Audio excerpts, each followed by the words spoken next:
Thanks for staying with us. Now, in the first broad trade deal between the EU, that's the European Union, and an African nation since 2016, and following a spending spree by China on lavish infrastructure projects across the continent, Kenya and the European Union have signed a long-negotiated trade agreement to increase the flow of goods between both markets as Brussels pursues stronger economic ties with Africa.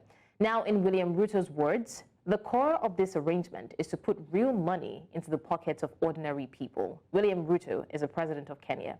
Now, the chief of the European Union, von der Leyen, said the partnership was a win-win situation on both sides, and he called on other East African nations to join the pact, which came after years of negotiations that concluded in June. The Economic Partnership Agreement will give Kenya duty-free and quota-free access to the EU, which is its biggest export market, while European goods will receive progressive tariff reductions. So technically, it really is a win-win situation. Take a look at this. Union is Kenya's first export destination and second largest trading partner. And as it has been said, our bilateral trade amounted to more than 3 billion euros last year. But now this agreement will fully open the European market for Kenya's products as soon as it enters into force. So the door is open, tariff-free, quota-free. So we are deepening trade ties and we are building up our own economic resilience. So this economic partnership agreement is a win-win situation on both sides. Very important for us is also that whatever cooperation and trade we have together, that, as you've said, there's added value and creation of jobs locally. This is very important. In the agreement, Kenya and the EU have committed to advance their mutual trade, investment, and economic cooperation objectives sustainably through the implementation of a strong joint environmental agenda. Through the agreement, therefore, Kenya has found a like-minded partner equally committed to the transition into a green economy and towards that end to pursue sustainable trade. Well, there you have it. Now, joining us to have this conversation is Dr. XN Iraki, an economist from Nairobi, Kenya. Dr. Iraki, thank you so much for joining us. Professor Iraki, are you there?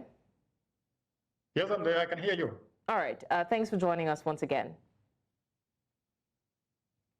Okay, let's just go straight to the conversation. Now, this is the first broad trade deal between the EU and an African country since 2016. How does the trade agreement between Kenya and the European Union mark a significant milestone in economic relationships between both regions? I see it in two perspectives. If you listen to one of the big debates in the last 10 years or so, there has been debate that we should move away from foreign aid to trade.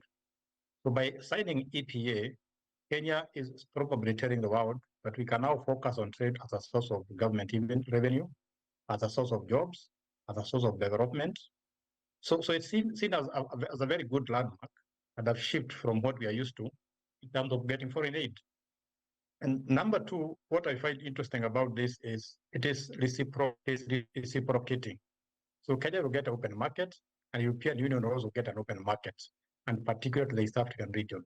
So if this EPA is implemented to the letter as expected, I see a lot of benefits for both the European Union and for Kenya. But there are some fears that at the end of the day, Kenya will be exporting mostly raw materials, agricultural products, and so on. But the European Union will be exporting to Kenya machinery, processed products, and there might end up being a trade imbalance. So that is one fear that economists and ordinary people are fearing. And by extension, if there is that imbalance, not as many jobs as expected would be created. Right. And what role would you say that China's investment in Africa play in the context of this trade agreement? That's a very interesting question because if you look at the Kenyan economic front in the last 10 years, there has been a lot of Chinese in terms of Chinese infrastructure, Chinese trade. In fact, one time when this government came to power, there was a big controversy about a Chinese business entity called China Square, who are saying, why are we letting Chinese come and involve themselves in little trade? And today, when I took a drive along one of Kenya's highways called the Thika Road, I saw a very big advert for China Square, opening a new branch. So I think you are right to say that this is a reaction to the expanding Chinese influence in Kenya and Africa in general, because one of the areas that China has also done very well is trade. A lot of Kenyan small business people go to China, pick goods, they come and sell them here.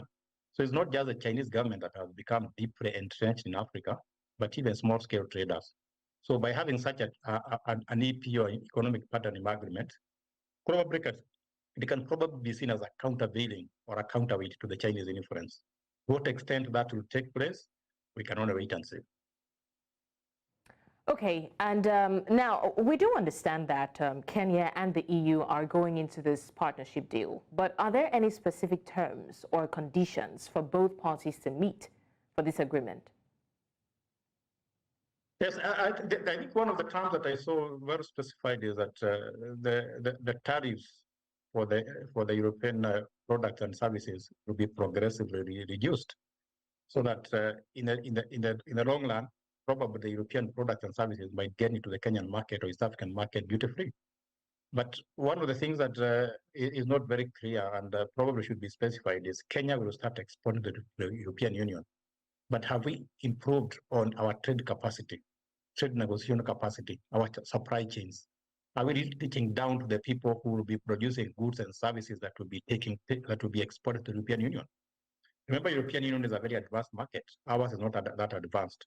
So maybe one of the conditions that should have been specified is how we are going to develop the Kenya's small-scale traders, Kenyan manufacturers, Kenyan logisticians and transporters, so that it becomes easier for them to access the European market. Because we must accept that as the agreement is signed, it is not balanced. The two markets are not equal. So maybe there should have been some specifications on how we are going to develop the trade capacity of Africa, of Kenyans who will be participating in this European trade. Now, in the words of the President, William Ruto, he says, the core of this agreement is to put real money in the pockets of ordinary people. How would the trade deal impact the everyday lives of the ordinary people in Kenya? If you look at some of the products that we export to the European Union, things like vegetables, things like flowers, they are grown by Kenyan farmers and mostly the large-scale farmers. A lot of small-scale farmers don't participate in that business. So one of the best ways to put money into Kenyan farmers or Kenyan pockets is to make sure that they participate in this trade. But one of the areas where they can really participate and put money in their pockets is in agriculture, so that the supply chains from the small-scale farmers in Kenya, the subsistence farmers, are able to interact with the European Union market and other markets. That means you have to improve on trade, you have to improve on marketing, you have to make sure that our farming and agriculture is sustainable, and you have to make sure that farmers get cheap imports. And finally, they have very good information about this market. So there might be an open market, but people might not have access to it. So I think at the end of the day, people will get money in their pockets if they're empowered, they are given information, and they know about this market and about this agreement, so that they prepare for it. They do farming that is sustainable, that is able to access the European market. Because sometimes there can be non-tariff barriers, maybe things like the amount of insecticide in the crops and so on.